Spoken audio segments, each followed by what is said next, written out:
The horizon in western Minnesota does not offer a promise so much as it presents a threat of infinite vacancy.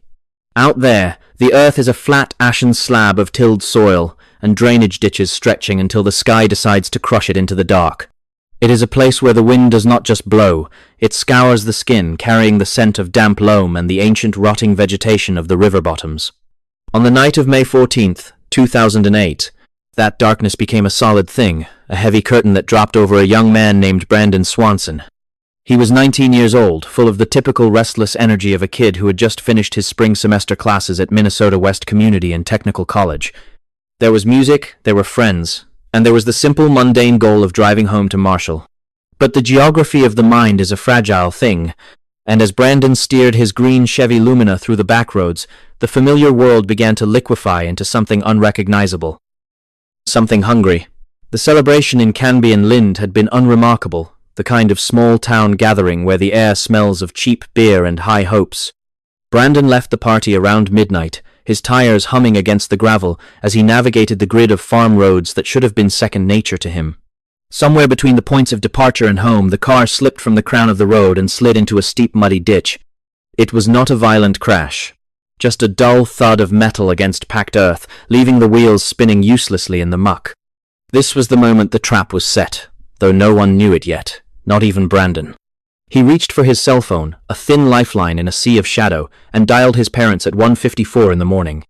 His voice was calm, a bit frustrated, but entirely lucid, as he explained that he was stuck and needed a lift. Unaware that he was standing on the threshold of a void that would never let him back out. For the next 47 minutes, a conversation unfolded that would later be dissected by investigators like a piece of grisly forensic evidence. Brandon stayed on the line with his father Brian, describing his surroundings with the confidence of a local boy who knew these fields. He told his parents he was near the town of Lind, and that he could see the distant flickering lights of the city glowing on the horizon.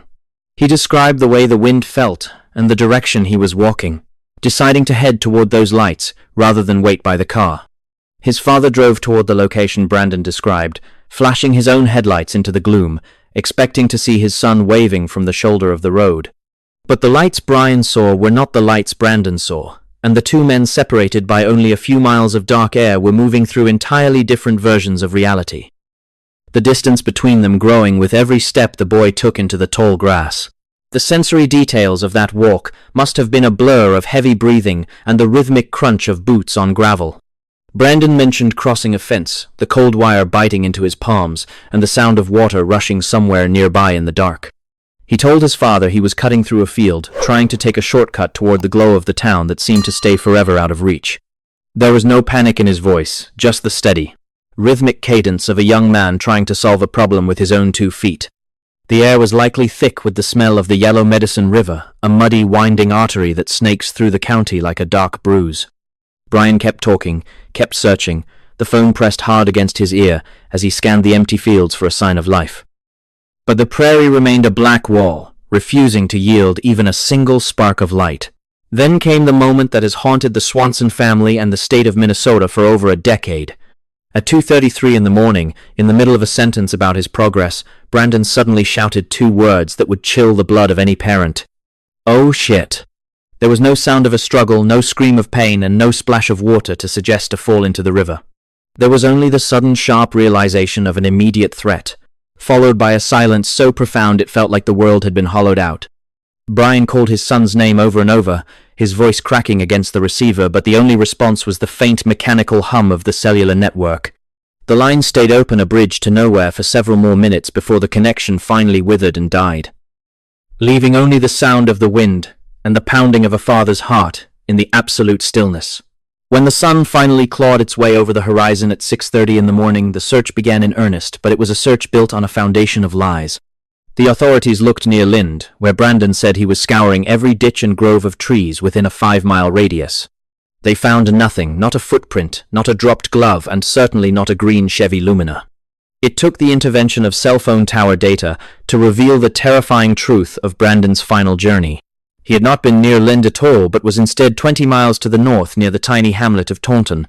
He had been walking in the opposite direction of his home, guided by lights that may not have been a town at all, but something far more deceptive. A beacon leading him away from the known world and into the mouth of the tall grass.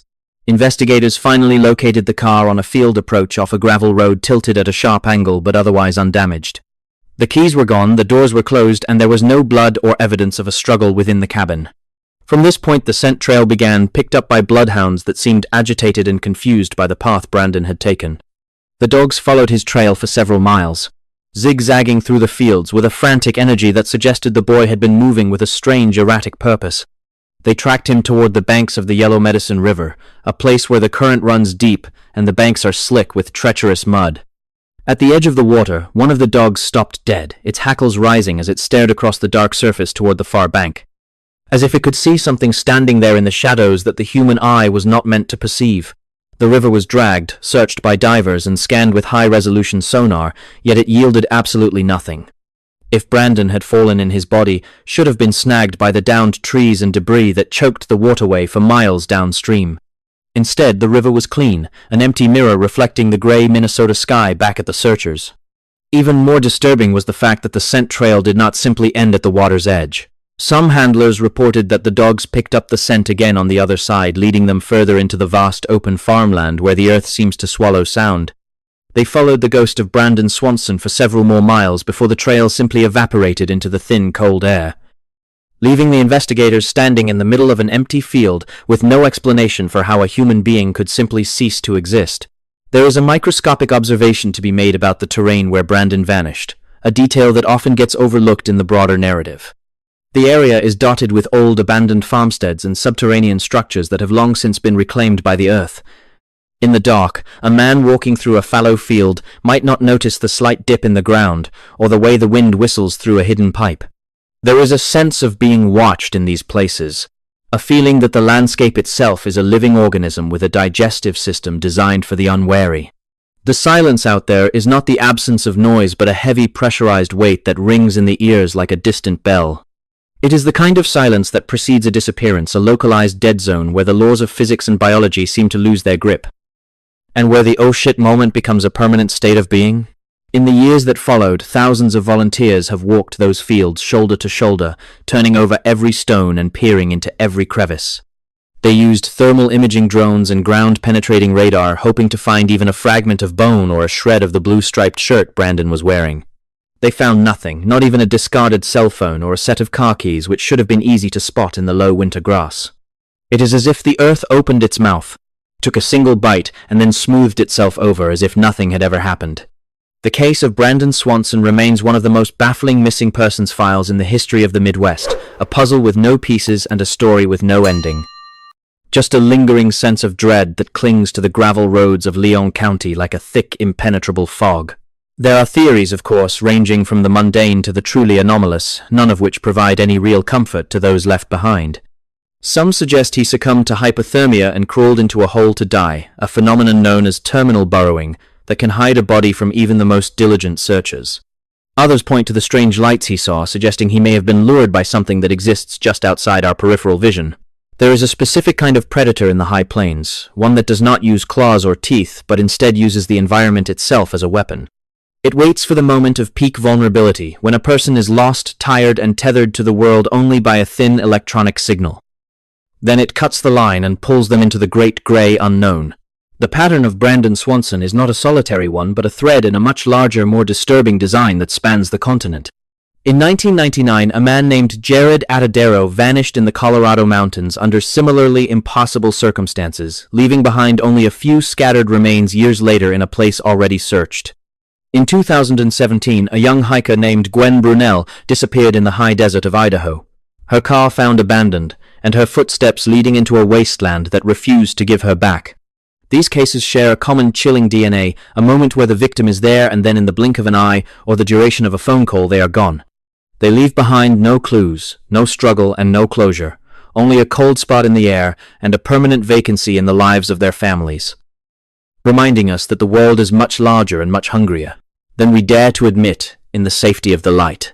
The air in the Midwest has a way of turning into a solid weight when the sun drops below the horizon, especially in the late spring when the thaw is still fighting the ghost of winter.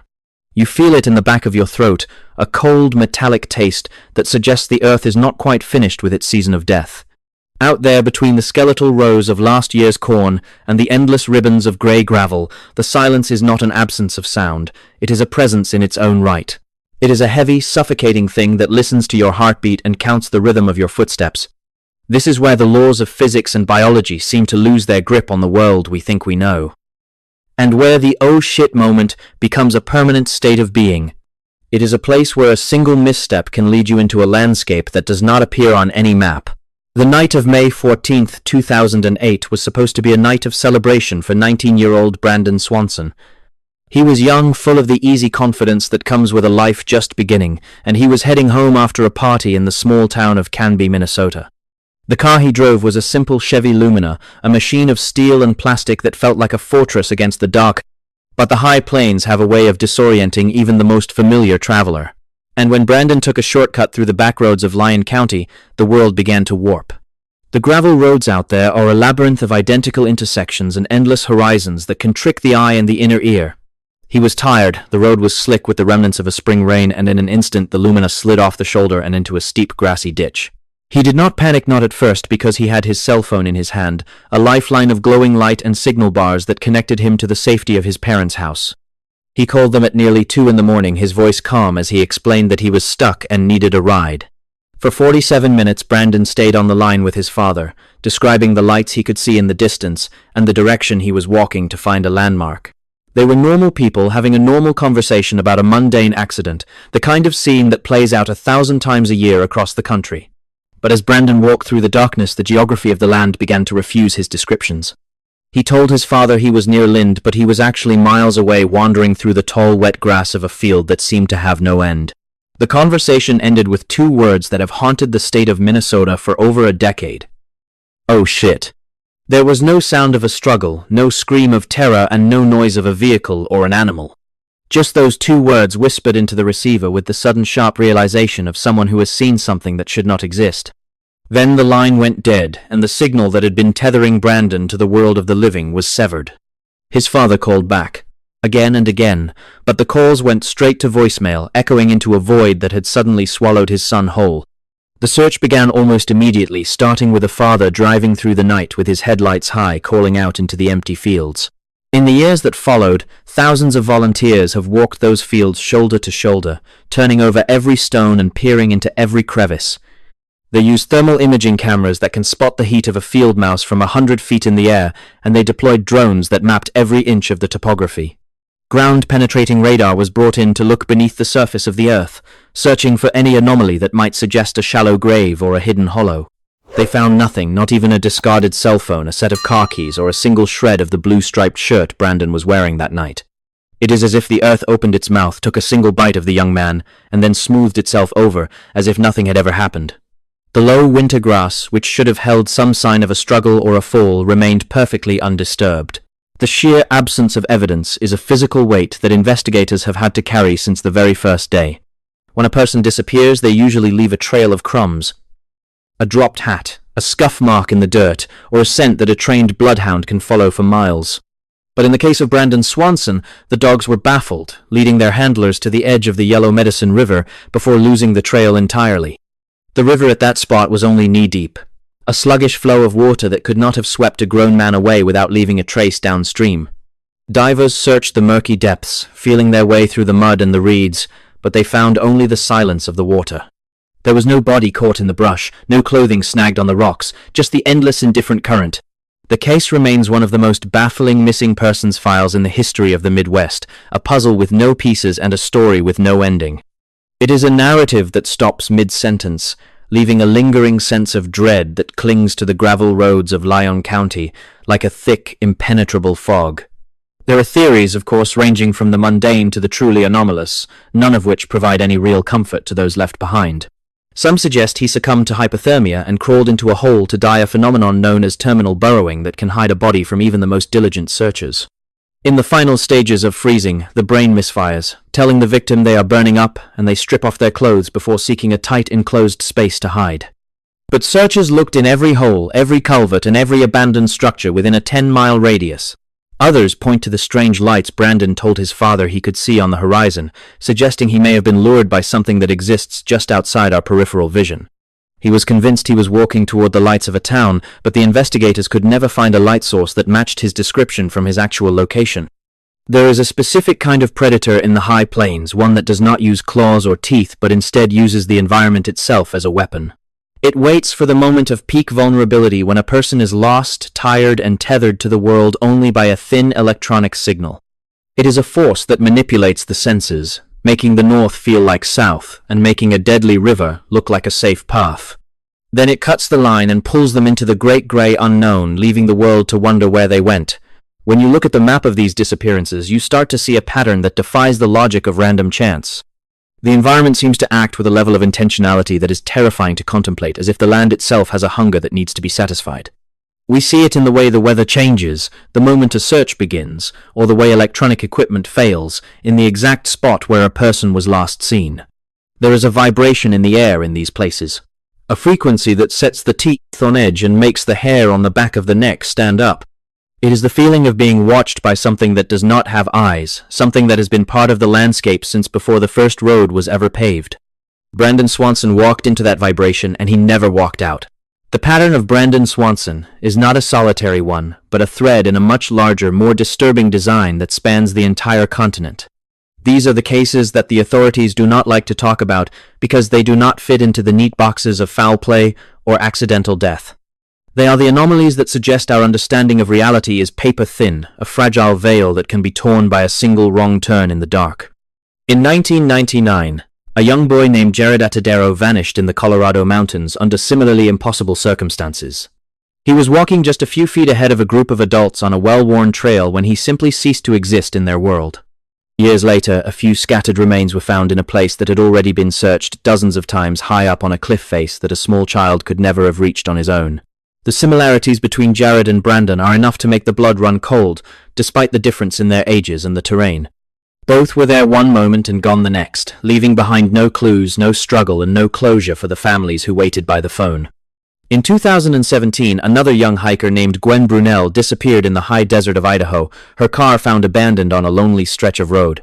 Her footsteps led off into a wasteland of sagebrush and heat, a place that refused to give her back despite an exhaustive search by hundreds of professionals. Like Brandon, Gwen seemed to be walking towards something only she could see, moving deeper into a void that eventually closed around her. These cases share a common chilling DNA, a moment where the victim is pulled from the timeline of our world and into something else entirely. The Midwest is a land of secrets hidden beneath the topsoil and the miles of straight, unblinking roads that lead to nowhere. We like to think that we have conquered the wilderness with our technology and our satellites, but the disappearance of Brandon Swanson proves that we are still at the mercy of the unknown. We are guests in a house that does not belong to us, and sometimes the house decides it is time for a guest to leave. The cold spot in the air where Brandon last stood is still there, a permanent vacancy in the lives of his family, and a warning to anyone who travels those roads alone at night. It reminds us that the world is much larger and much hungrier than we dare to admit in the safety of the light. We are all just one oh shit moment away from becoming a ghost in the machine of the high plains. The investigation into Brandon Swanson remains open technically, but the trail has been cold for over 15 years. There are no new leads, no new sightings, and no new hope that he will ever be found walking down those gravel roads. His parents still leave a light on for him, a flickering beacon in the vast darkness of the Minnesota night, hoping that he might find his way back from wherever he went. But the silence of Leon County is absolute, and it does not give up its secrets easily or without a price. The story of Brandon Swanson is a story without an ending, a lingering question mark that hangs over the fields like a storm that refuses to break. It is a reminder that some things are lost for a reason, and some places are better left unvisited when the sun begins to set. In the end, we are left with the same dread that has haunted every searcher who has ever set foot in those fields. We look at the empty spaces on the map and wonder what else is hiding in the tall grass, waiting for the next traveler to lose their way. The pattern is there if you are brave enough to look at it, a series of points that connect the mountains of Colorado to the deserts of Idaho and the plains of Minnesota. It is a design of disappearance, a map of the missing that suggests we are not as safe as we think we are. Jared Atadero, Gwen Brunel, and Brandon Swanson are all part of the same mystery victims of a world that sometimes forgets to follow its own rules. They are the ones who stepped off the edge of the world, and all we can do is listen to the wind and hope we never hear it whisper our names.